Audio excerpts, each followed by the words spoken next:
wassail, beautiful people. So, I'm doing a series of grainy videos because I need the light behind me. About doors. This was the very first door that I saw. Well, not ever. That was new, that just appeared in the wall. It's roped in, you can see. It's a very strong energy of Neptune. I was going to do a reading about that first, but I went with another door that appeared today that was to do with Pluto and turned out to be Neptune. Now they're saying to me, the second door is the door you come out from. You go in one, come out of another. So we're going to go with the runes and just ask, where's this going? Where's this going?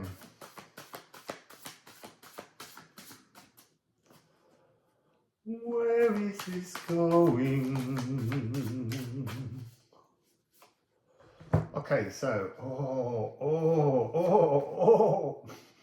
So, where is this going? It's a really big, important doorway. So it's talking about the delusions of Pluto. Yes, it's Neptune, but it's Neptune's effect on Pluto. It's like a kind of sibling rivalry, I guess. And then we have this Eeyore upside down, which always talks about, to me, the energy of the snake rising from the earth, Jormungandr.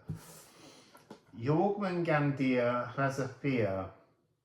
Jormungandr is not rising to the challenge. Jormungandr, your earth serpent, your very cellular life force needs to be wired into Pluto, but Pluto with clarity, Pluto with stability, Pluto having let go of all the fears and the worries, because this is really talking about just pass through the door. They're all meant for you, and the only reason you fear them is because you fear fear. And then this is just a message to just remind us all that whatever fears we have create blockages. And it's as simple as that. They stop us reaching our galactic destiny. And then we have failure, which is exactly what all the nutrients inside the shadows are. We're not being told to do the shadow work anymore. This is different.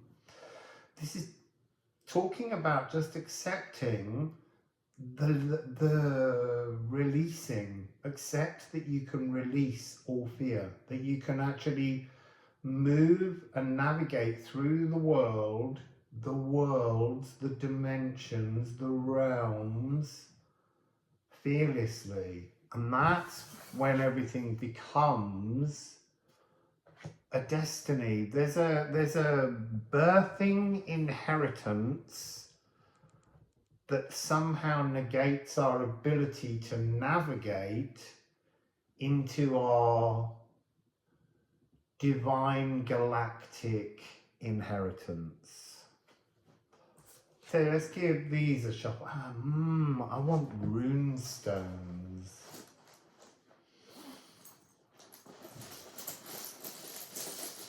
There's so much massive generational shifting. The whole network around us is forming into a different space. There's an energy here of, you know, like when you say don't touch that, it's red hot. I want to say don't touch that because it's black magic. That's the energy that's coming through here. There's this real energy of the darkness, the shadow, being something to fear, and that's created to stop you embracing power points. That's really what's coming across. So yeah, I'm seeing, you know, like charcoal. The whole point of charcoal is it's carbon, and carbon can be reconstructed and constructed into all kinds of different things. All the alchemy begins with carbon. So the whole point of having so there's an energy here of both fearing recreating from the old, like you just want something new. All new things are built from the old because it's alchemy. It's all about recycling, and that's what needs to happen. So even anything you feel that's troubled you in your life is something that can be recycled, upcycled, if you want to call it that. But you're doing this with your dreams. You're upcycling things. You can't have, well, you can. What I was going to say was you can't have immediate success. We have an energy where we go through failures, so that the more failures we go through and the more times we get back up, when we finally reach the ambrosial sweetness of the success, when it actually all aligns, then we can really, really appreciate what we have achieved, what has come towards us, what we have aligned ourselves to through our philosophical outlook. There's another part to it. What's the other part to it that I was going to say that's the reversal? That was there in my mind right up until that point. You could also, because the argument could be some people just have success throughout their life. They do, but then they've got to hold that success. And eventually what happens with most successes, it tails off. Why? Because something new eclipses it. And so where you are in that story arc depends on your ancestral DNA code that you're working with. And I think we're releasing Apis energy, and the Apis energy is tying into the age of Taurus and the age of Giants. So there's something here about the strength that we have when we are in our more comfortably deified recognition of what we truly are. That's when we're more powerful. And so you see there's something coming through here about why so many monuments are so grand and vast, is to deliberately, on the scale of everything, make us feel small when in fact we are giant. You know, your divineness, the human form of you, is a speck walking inside the vastness of your divineness. But the less wide that light is, the less far you've looked into your shadows, the less far you can see into the light. And what you're really trying to do is you're really trying to open the curtains on everything so that you can see the vastness of you connected to everything. But that's a long way off. Let's just get through this big door with big Pluto, big Antaeus. Release the giants. If you see any faces locked in stone, not woods or trees, we're talking at the moment, first of all, we're talking about the earth giants. If you see those faces, smile at those faces, touch those faces, sing, but release them, talk to them, tell them that in your world they're free again. They're no longer trapped. And remember, the giants are a species of abundance. Oh, that was a long dig. So look, restore health, restore the giants, restore them, and they take up some kind of residence in your heart. That's interesting. And then here, restore your true timeline. That's your galactic, authentic, perfect heart's, galactic heart's soul in alignment. Tear coming down. This is an energy that comes down to greet the world. You're landing your palace. You're landing your sacredness.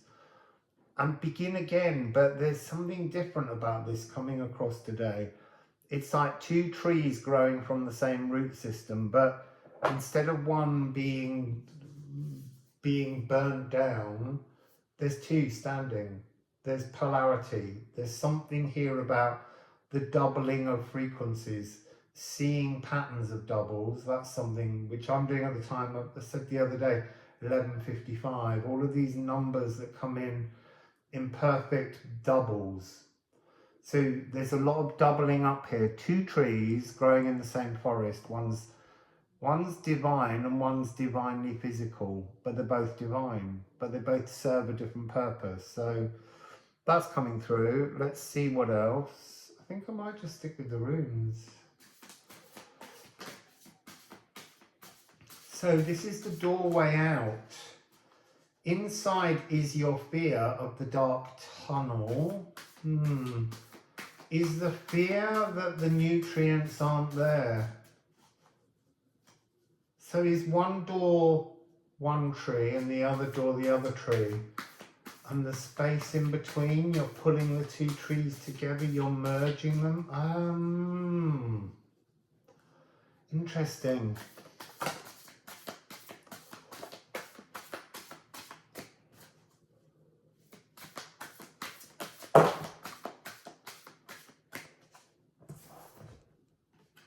Yeah. 11. I've probably got my finger over it. So 11. Bring the two trees into one.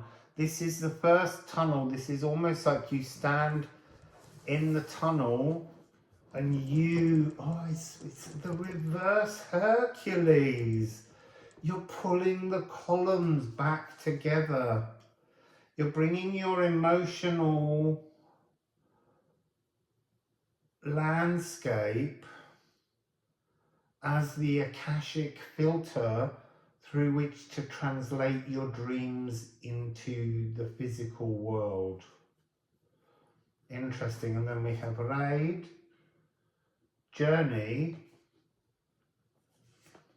flow,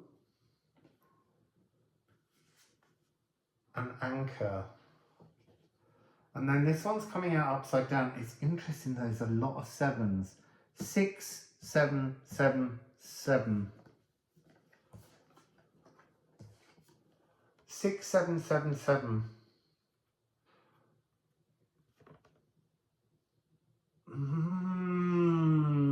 I don't know how to quite express this because this is coming across as both unanchoring and anchoring. It's almost like they're needing to change pathways. So 7, 7, 6, 7.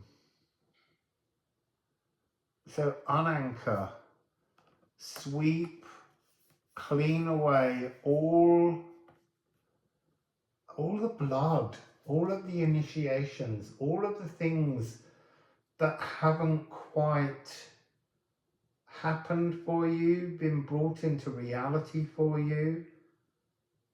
Just step, open space, unanchor from everything. It's not about cutting ties. It's almost like taking flight. Taking flight but not running from. It's running to. There's a whole different energy here. You now understand where you would rather anchor. So somehow, yes, you're sweeping, but you're kind of taking this unanchoring, and as you're traveling through, this is coming through to anchor you down and bring you into a new pathway. And that is a journey, I want to say of cleansing, but it was like, it's just a journey of trust. Look, at the moment, you're being asked to imagine, think, dream, journal, whatever it is that you need to do.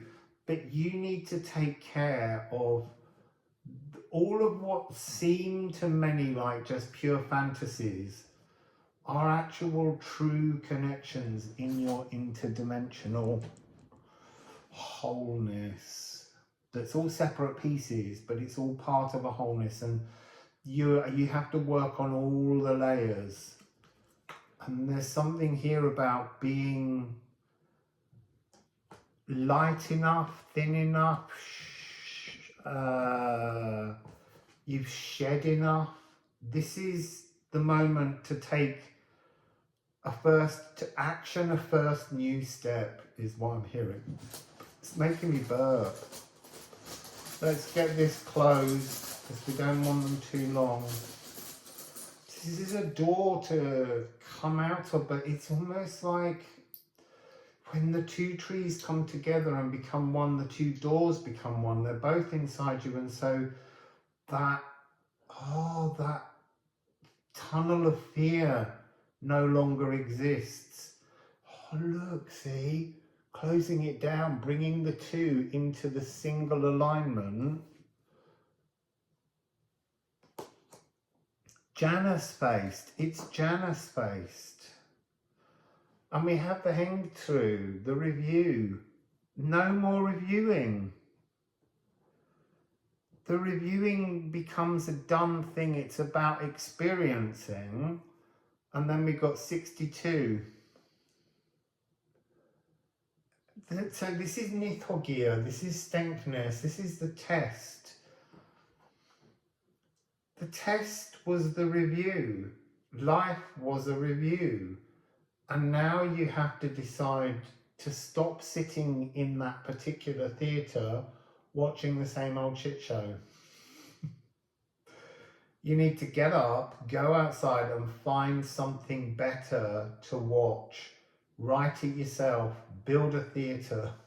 Whatever it is you need to do, you need to build your show in your palace. There's just this message, we've got to keep building it into our reality. And yes, at times there is this fearfulness where you have to just let go of absolutely everything, all attachments to this timeline, all. Because otherwise, how do you step into another one? If you still have a little moment, if there's still that message you need to scroll through and check before you go to sleep, you're not on this threshold.